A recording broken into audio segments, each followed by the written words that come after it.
नमस्कार। इन खबर में आपका स्वागत है। देश में राजनीतिक हलचल बढ़ी हुई है। एक तरफ यूपीए की बैठक हो रही है, यूपीए ही अभी कहेंगे, दूसरी तरफ एनडीए की।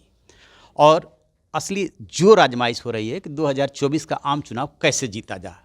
वहाँ पे यानी विपक्ष कह रहा है कि इस बार हमने बीजेपी और मोदी को घेर लिया है, और दूसरी तरफ एनडीए कह रही कि हमारे साथ तो 30 दल हैं। उन्हीं में से एक दल है निषाद पार्टी, उसके प्रमुख हैं डॉक्टर संजय निषाद, जो यूपी सरकार में कैबिनेट मंत्री भी है। वही हमारे साथ हैं, उनसे जानेंगे क्या कह रहा है समीकरण। डॉक्टर साहब, समीकरण की बात करते हैं तो 18% आबादी मछुआ समुदाय की है पूरे देश में। हम केवट मल्ला, बिंद कश्यप, कहार, धीवर, रेखवार, बाथम, सुरैया, कुलवट, चाई, ये तमाम 578 जातियों में बटे हुए हैं। हम इस देश को अंग्रेज़ों और मुग़लों को भगाया हूँ, लड़कर इस देश को आज़ाद कराया हूँ, कानून बनवाया हूँ। अंथा सेमेन अंगार committee, criminal tribes act inquiry committee कहती है कि इन जातियों को 74 टाइप का व्यवस्था दी जाए। पिछली सरकारों ने, अंग्रेज़ों ने तो हमें गुलाम बनाया था। देश आज़ाद हो गया 31 अगस्त 1952 को। हम 5 साल 16 दिन बाद गुलाम हुए।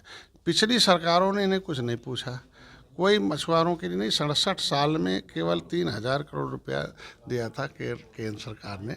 लेकिन मोदी जी आए, मत्स्य मंत्रालय किया। इस जो उपेक्षित समुदाय था, मतलब पहले हमारे बी रामचंद्रन राव थे। एक मेरा मतलब है आज के राजनीतिक समीकरण से, समीकरण को बताने जा रहा हूँ कि बी रामचंद्रन राव ने एक बार केंद्र मतलब 3 दिवसीय राष्ट्रीय अधिवेशन किया, देश के मछुआरों को बुलाया। राजीव गांधी तीनों दिन आए, लेकिन कुछ मछुआरों के लिए नहीं गए। मोदी जी ने डॉक्टर संजय को उसी तरीके से गले लगाया जिस तरीके से त्रेता में भगवान राम ने निषाद राज को गले लगाया। और देखिए किस तरीके से राम मंदिर बन रहा, धारा 370 खत्म हो गया, 26,000 करोड़ रुपया दिया प्रधानमंत्री मत्स्य पीएम मोदी ने किया, आप साथ आए। मेरा सवाल ये है कि कैसे कह रहा है विपक्ष हम कि अब की बार हमने घेर लिया है। तो विपक्ष केवल मुसलमान के भरोसे कूदता रहा है। तो अब मुसलमान के भरोसे कूदा, जिसका कहते हैं कि वो 14% के आसपास आबादी, तो हमसे 4% अधिक है ना। सपा बसपा उत्तर प्रदेश में एक हो गई थी 2019 में जी। आपने देखा जी। ऐतिहासिक समीकरण रहा है कि कभी सपा आती थी, कभी बसपा आती थी। यही 30 साल से चल रहा था। लेकिन जब 2017 में हम आ गए, चुनाव लड़े, तो सपा बसपा दोनों गायब हो गई, क्योंकि हम तब 30,000, 50,000, 60,000 वोट पाए। हमारी आबादी अच्छी है। तो 137 सीटें ऐसी हैं जिसमें 3.5 से 4 लाख वोट मेरा है मछुआरों का, उत्तर प्रदेश की बात करता। तो आज सपा बसपा जब एक हो गई और मोदी के साथ डॉक्टर संजय खड़े हो गए, तो ऐतिहासिक जीत 2019। क्या एंटी स्टेब्लिशमेंट फैक्टर काम नहीं करेगा 10 साल केंद्र में और वही उत्तर प्रदेश में? देखिए, हम कह रहे हैं कि आज के दिन में जनता जनार्दन होती है ना, और जनता की सरकार जनता के द्वार हो, तो उससे बड़ी क्या बात है। जो हम कहते हैं वो करते हो। गुड गवर्नेंस की बात की, गुड गवर्नेंस है। हमने कहा माफिया मुक्त उत्तर प्रदेश हो जाए।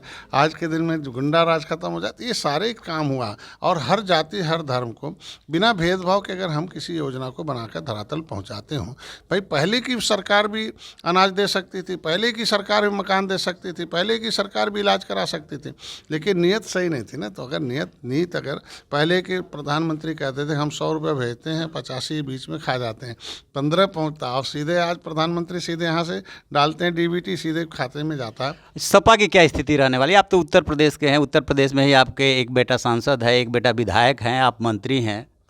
देखिए, समाजवादी पार्टी तब तक थी जब तक मुलायम सिंह थे। समाजवादी पार्टी और उसको ज़मीन तक पहुंचाए और पिछड़ों के अंदर चेतना लाए, और उनकी लड़ाई लड़ी, संघर्ष किया, और उनको आगे किया, और भागीदारी भी दिलाए।